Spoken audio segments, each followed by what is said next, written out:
This is Access Houston on 97.9 The Box. Good Sunday morning. You're listening to Access Houston. I'm your host, KG Smooth. Welcome to the studio. I mean, I've known her for a few years, but this is her first time on this program. She is the founder of Camillia Alise, which is a spa place, a place where you go get a facial and, you know, she'll massage your face and your head and your scalp. I got the royal treatment a couple of years ago. I think it was around my birthday.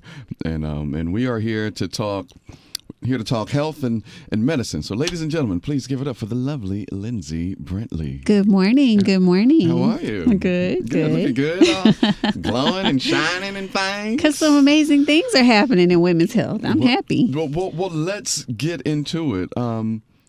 Tell us what is going. Well, first, you were diagnosed with PCOS. Yes. What is that? Yes, PCOS is polycystic ovarian syndrome. So it's a hormonal imbalance in women. It can cause a lot of different symptoms. Most women don't recognize that they have it until they want to have children, or they have really bad irregular cycles and stuff, and then they go to their doctor and find out that they're diagnosed with it. 1 in 10 women actually have PCOS in this country. Wow. Is this on the same spectrum as the uterine fibroids and yes. Endometriosis? Yes, it is. Endometriosis. But okay. it doesn't cause as many painful symptoms, so that's why it kind of goes undiagnosed. It, like I said, it's more of on the hormonal side, but it doesn't actually cause as much of the physical pain that those other two can. So it can go undiagnosed until you're like, okay, wait, now I'm starting to gain a lot of weight all of a sudden. Or you'll have women that actually grow facial hair. It was one of the reasons that I started Camellia Alise. So there are just certain things that will trigger you to go to your doctor. But if you don't have those triggers, a lot of times you won't even go and you won't know that you have it. So what were some of the symptoms that you were experiencing before you went to the doctor and went like, hey, something ain't right. I know my body. Some things are off. Right. Well, I am actually a rare case. I have a really, really severe case of PCOS. So I've known since I was 16 years old. What? Because unlike, most women have a cycle every month. Sure. I get 2 a year. Whoa. So there was always something. I was like, okay, something's not right here. And when I was in the point where I was married and young, it's like, okay, now I've got to try to figure out what we're dealing with here. But I had weight gain. Obviously, cycles were all over the place. And I also had more facial hair than a lot of women. So that's one of the things that made me say, okay, need to go to the doctor and figure out exactly what this is. And for a long time, they didn't have a name for it. Wow. So, yeah, it was... Well, excuse my ignorance on this No, entire you're fine. thing. With you having irregular cycles, like you said, 2 a year, how did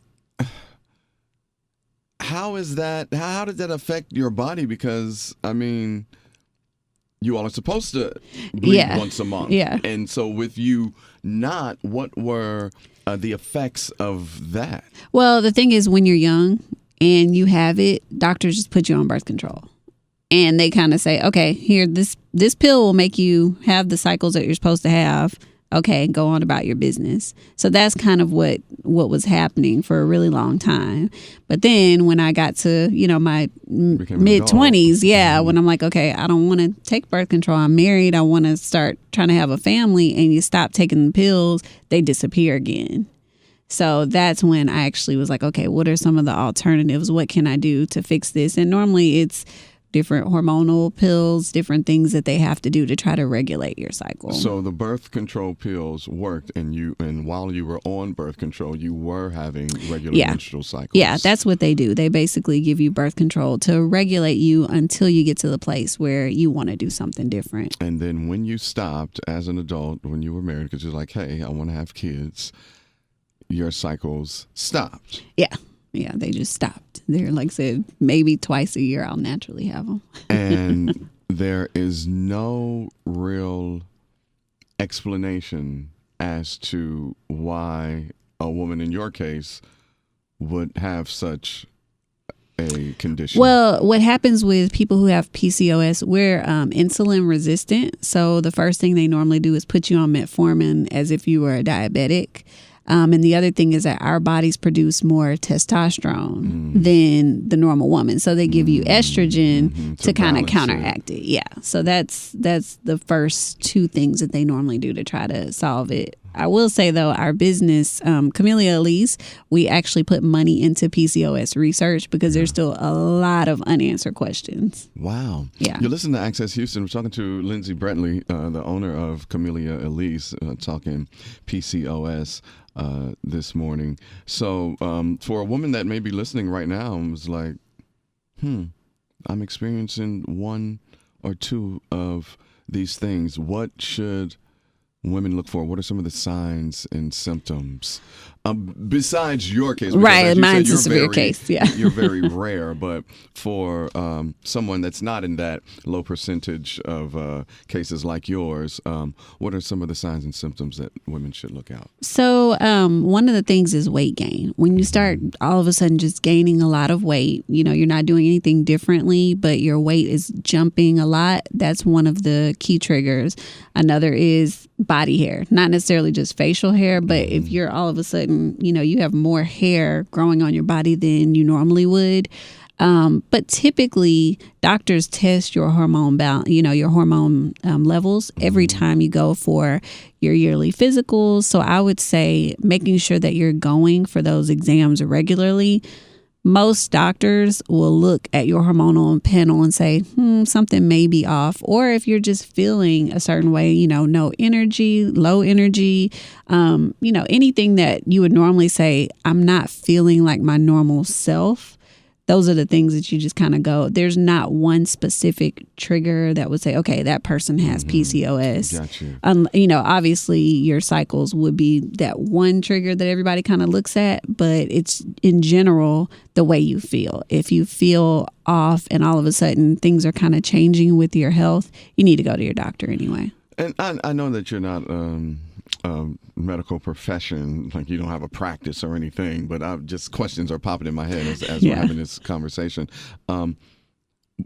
What would cause hormonal imbalance, or I don't know, like, did you experience that? Like, what were you feeling? Besides, of course, you said more testosterone, more hair, you were gaining weight and all of that. But if a regular woman is just like, I feel off, and then the doctor says there's some sort of hormonal imbalance, is that a feeling? Can you speak to that or talk about that? Because I'm interested. Well, for some women, you think the symptoms that women would typically have when they're going into menopause are some of the same symptoms that you would have with PCOS. So night sweats all of a sudden, things of that sort are similar. So what about it's your just libido? It can be horny at all? Are you sexually actually active? With us, because we produce more testosterone, sometimes you're more than the typical woman. So that's not really an issue for me. Okay. Thank God. but so that's not typically one that you worry so much. It's not a low libido thing. Typically you would have a higher libido. Okay. Because I don't know, I guess every time when I hear like a hormonal imbalance, I think of that. Does it cause something sexually, like with your libido, or how you feel about your partner or whatnot? But it can just be like just a certain, you just feel off. Yeah, kind of like those old V8 commercials where they're walking out the house and they're leaning to the side. It's like, have a V8, and then you're back up straight and they're straight walking again. Yeah, I take it. Listen to Access Houston. Lyndsey Brantley is in the building. We're talking PCOS. So your treatment with this rare symptom that you have here, what is that? What is your treatments like? Well, for me, the treatments were more intense when I was trying to have a child, right? Because if you only have 2 cycles a year, you're not going to get pregnant. Right. So I had to it took a year of different pills, different shots, to make me, make my system regulate to where I was ovulating monthly and was able to get pregnant.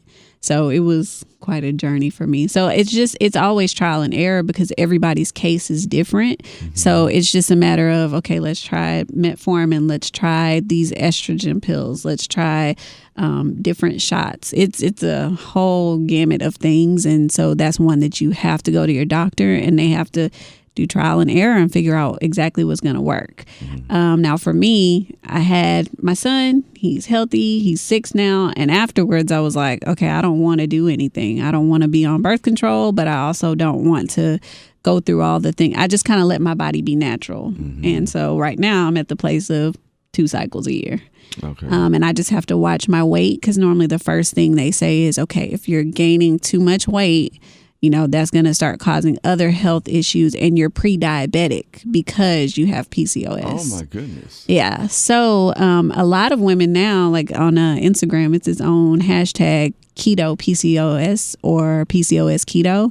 A lot of women are finding that the keto diet is starting to fix some of their symptoms.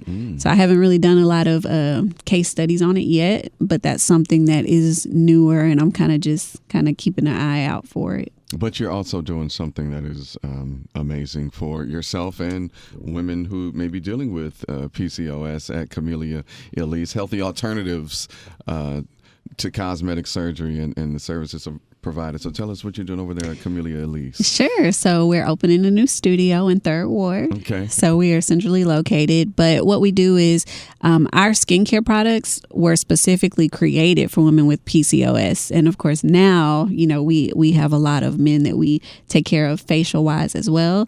But for women who had the facial hair that was growing and they were waxing, they were shaving their faces, doing all these things that were starting to scar their skin. We developed a skincare system that repairs that damage and that also prevents you from having the ingrown hairs and razor bumps so that you don't have to ruin your skin. So that's one. And then the other is we do natural detox services as well as weight loss services. So we help you to sculpt your body. We help you to keep your weight within, you know, healthy ranges. And then our detox services are starting in September, but I'm helping women to naturally detox some of the heavy metals and some of the things that are in their bodies that cause those hormonal issues to just go all over the place. So just trying to naturally bring your body back to balance. Oh, and give all the info about Camellia Alise. So Sure. Your IG, your Facebook, where the location is in the tray, all that. Yeah. So the address is 3115 Southmore Boulevard. So we're right off of 288 in Southmore. Yeah. And most of our products and services can be booked and bought at CamilliaAlise.com, which is spelled CamilliaAlise.com. Our IG, Facebook, everything is the same. It's just at Camellia Alise. So for Twitter, Instagram, Facebook, if you put it in, it'll come up. Hey, and she's doing some great things in the medical community and in the Houston community. Right there in the heart of 3rd Ward is the Camellia Alise studios where you can get your facial and just feel pampered and all of that. Listen, I wish I had more time. I mean, this is so fascinating. I just had a conversation a couple of Sundays ago with Brandy Neal and our very own Keisha Nicole. She's one of my clients. Brandy. Yeah, Brandy. Yeah. So we were on here talking about fibroids and endometriosis and Lord, endometriosis. Thank you. and also PCOS. Yeah. But how it affects women, especially Black women, so much. I want to. You have.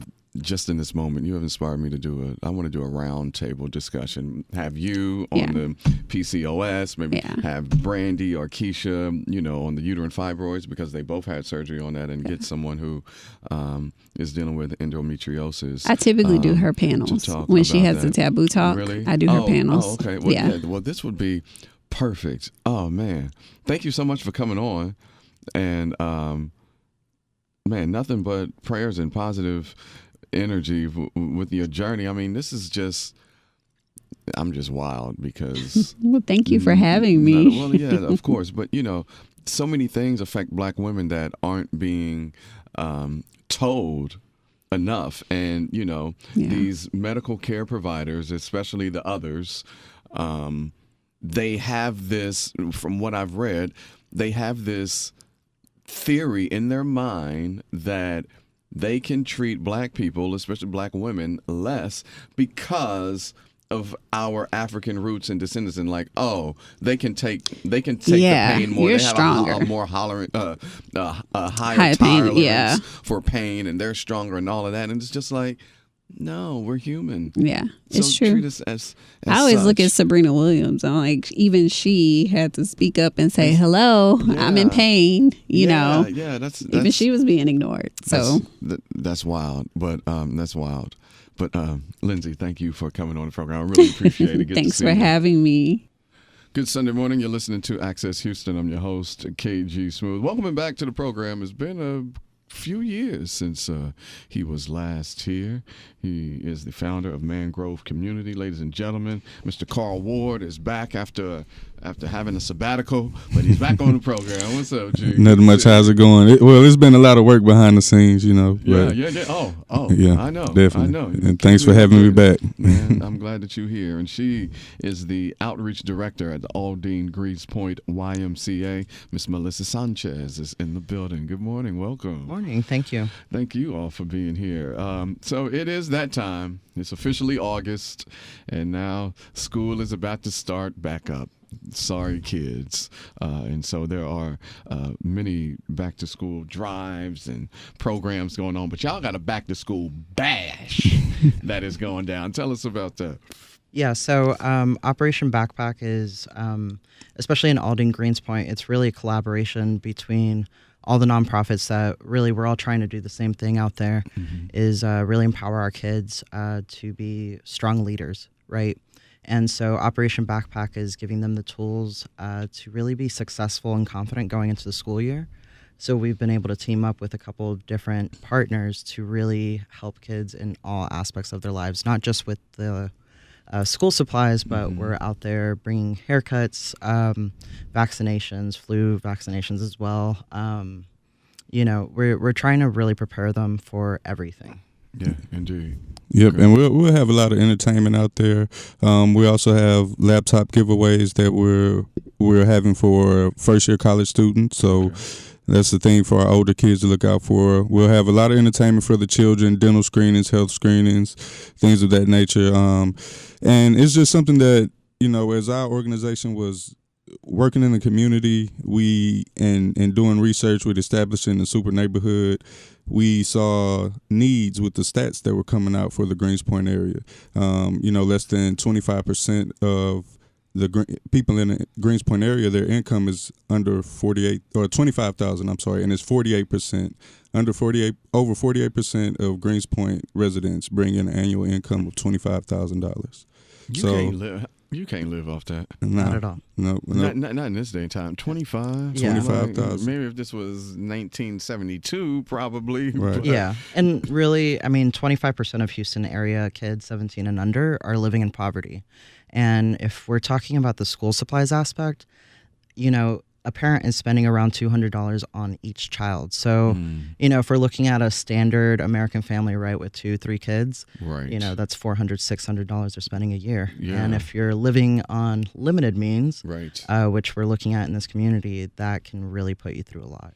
Yeah. Man, And that's something I remember as a child, being a product of the Greenspoint area. Whenever we would go to, offices where they would have to ask for my mom's information and things like that, they would seriously ask, how do you survive off your income? And she would tell them, I make do. And she always did. We never went without or anything like that. So, and in seeing that and being a product of it, we just wanted to be able to alleviate that stress with the families in this community. Yeah, that's what mamas do. They step up and they make it happen. Growing up, same as you. We ain't have nothing growing up, but I didn't know that we didn't have anything growing up until, you became well into an adult. Exactly. It was like, dang, mommy, like you really made it happen with 4 kids by yourself. you are a superhero. Yep, exactly. You know what I'm saying? And shout out to Mom. We definitely want to thank her for everything, for everything she's instilled in us. And I'm all sure we can share the same stories and insights that we had from our parents. Yeah, absolutely. So, Melissa, tell us about the good things y'all doing over there at Aldine-Greenspoint YMCA. What's popping up there? Yeah, so we actually just moved in to the heart of the community, right there off of Greens Road. Mm-hmm. And so we're kind of a different YMCA, right? Everybody thinks of the YMCA as kind of a swim and gym sort of thing, but we're out there. We're the only YMCA that, we're the YMCA without walls. Everything we do is community outreach based. So in the summer, we're doing safety around water. We go into apartment communities and teach kids how to swim. And important. I'm taking swimming lessons right now. Yeah, it's hard to admit as an adult, right? But I need them. But yeah, so we're able to empower the kids, just even like having that basic summer fun, right? Yeah. And we're in 12 area schools in Aldine ISD with after school programs. So instead of parents paying, $250 a week, they're able to pay $62 a month. Wow. With us. And, we're able to strengthen our kids through different STEAM curriculum and different clubs that it makes school different, right? Mm-hmm. Maybe where they're not able to get the full attention on different learning styles, we're able to come in and fill in that gap. We're also inside apartment communities doing outreach centers. And that's actually where my heart lies, right? We bring the camp to the kids. Oh, nice. So communities that have issues with transportation or anything, or, you have a lot of parents that are working around the clock.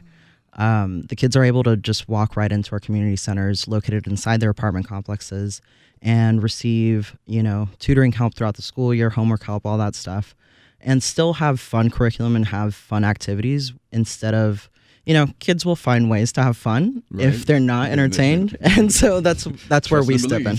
Yeah, exactly. And so we've been able to partner with a lot of really cool things. We had the Houston Public Library actually came out with us this summer, and every week they were able to serve community kids and kids that don't really ever get to go to the library or anything. We're able to get library books and a library card, and you kind of don't think about it when you're an adult as much, but we had one of those moments where one of the kids get a book every week that they get to keep, and one of our girls who was 9 actually looked at us and was like, "This is actually the first book I've ever had." Wow. And that's amazing. Yeah, you don't think about things like that. Yeah. You're just trying to steadily improve their grades, but that ownership behind like a piece of education is incredible. Yeah, it is. And you're listening to Access Houston, talking to Melissa Sanchez from the Aldine-Greenspoint YMCA. She's the outreach director. And my man, Carl Ward from Mangrove Community. Man, tell people about Mangrove Community and what it is that you all do. Okay, Mangrove Community is a nonprofit organization. Our motto is we strengthen the community one branch at a time. And what we do, we formed a network of businesses, of different organizations, property owners within the Greenspoint area.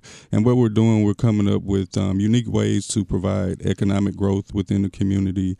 We're also providing job skills and training. We're also we're looking into getting into construction. We're in negotiations with the city now. Partner with a lot of construction workers, cleaning services, plumbing services, and we're partnering with the city because HUD has a lot of funding that's coming into the Houston area, to the low income areas, and we're also a part of the Fair Housing ambassador program with the city of Houston, the Housing, Community, and Development Department. And what we're doing through this process, we're collecting surveys to figure out the different disparities that the residents face in purchasing homes, renting in apartments and homes and things of that nature. So with all of this data, they're going to come up with strategic ways to develop homes in low-income communities, make them affordable to low-income to moderate-income families. And that's another thing we're working on and negotiating with the city. But it's various things that we do because, like we say, we're strengthening the community one branch at a time. And especially in the Greenspoint area, I remember coming up, we didn't didn't have much leadership or activism in, bringing resources to the community. So, I was fortunate enough when I ran into Melissa and the YMCA, which they've been there in the last 5 to 10 years. That was, a good thing to see, a positive thing that I didn't see coming up or didn't have in this area. So I myself decided to, try to bring other resources. Like we have a senior health and wellness program where we can provide home health care services to seniors. And you qualify through Medicaid and Medicare, so that's something we can bring to the home.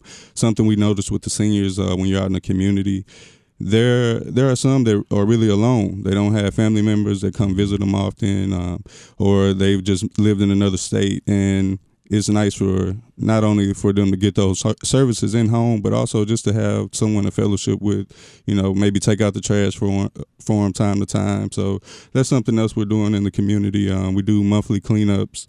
Once a month, we pick areas to beautify our area and keep our community clean and show people that we really care. We're looking to set up a community garden. That's Greenspoint is a food desert, so we're in negotiation with some property owners to donate some land, and in this, we're teaching our community how to farm this land, how to cultivate this land. Yeah. So we're teaching in the process. We have Sensei School of Martial Arts. They've put on a summer camp this summer that was phenomenal. Had everything from HPD coming out. We had mechanics come out to teach kids how to change oil and basic maintenance on cars. That is amazing. Cooking programs. Even had a whole architecture program where we put blueprints out, and they made the homes out of cardboard boxes based on the blueprints that were set out for them.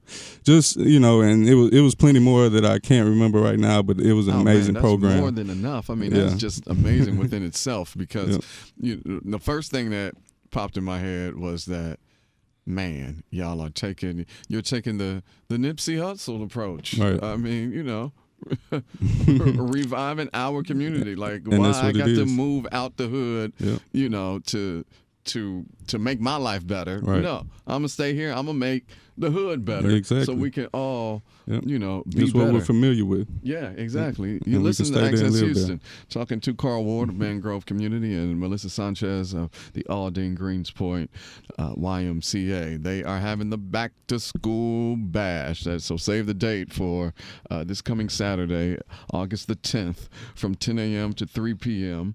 Where's it going to be, guys? It's actually going to be at the Greenspoint Mall. Oh, it's going to be at Greenspoint Mall. Yeah. There you go. Everybody know where Greenspoint Mall is. The foundation of Greenspoint. Exactly. 3,000 plus backpack giveaways, free haircuts, and immunizations for the kids. And they're going to have all kind of games. There's going to be a talent show. This is going to be amazing. If people need more information, it's like the website or Instagram. Yeah, so we are taking pre-registration for the backpacks and the vaccines and everything. So you got to register. Yeah, so if they can call 832-484-9622, that's the YMCA number, and they can go ahead and register, do all their consent forms and everything for vaccinations and things. Okay, give it one more time. Yeah, and that number is 832-484-9622. Listen, Carl, you have my number. Yep. Bruh. Y'all are doing such amazing things. Like, I am going to get us more involved on coming out there, because, what you all are doing it's beyond incredible. Cool. We appreciate I love it. And I feel that, we here at Radio 1, we need to get behind what you guys are doing, especially up there on the north, because a lot of people, they always forget about the north side. Right. They forget about the north side. I remember that one year where we all flooded, and kind of like for the first time up there on the north side, where it really, really hit. Yep. I remember seeing on the news, it was like, oh, y'all forgot about the folks on the north. And then that's when we here at the radio station, we took it upon ourselves to go up to Greenspoint, go up to the north side and distribute water and, help out with all of the other drives and things that's going on. So, yeah. Well, we really appreciate it. And with that being said, the north side always being forgot about. It's a local election year. So what I've been doing, I've just been interviewing candidates for District B, which covers a lot of the north side. It's called Mangrove Community Presents Reasonable Doubt podcast, and it's on our website, www.mangrovecommunity.org. You can check it out there, and it's just putting the candidates in front of you so we can make an informed decision on who we want to vote for and who we want to represent us in office, and no doubt, improve our areas. Because this year and next year are the years where we will be electing our elected officials. So yeah, thank you for that. But on Saturday, the 10th, save the date at Greenspoint Mall for the Aldine-Greenspoint Back to School Bash, 10 a.m. to 3 p.m. All kind of backpack giveaways, free haircuts, immunizations, but you got to register, and they go to... And go ahead and call 832-484-9622. And there you have it. Carl Ward, Melissa Sanchez. Thank y'all for coming on. All right, thanks for having us. And thank you for listening to Access Houston. We'll be back with more Access Houston on 97.9 The Box.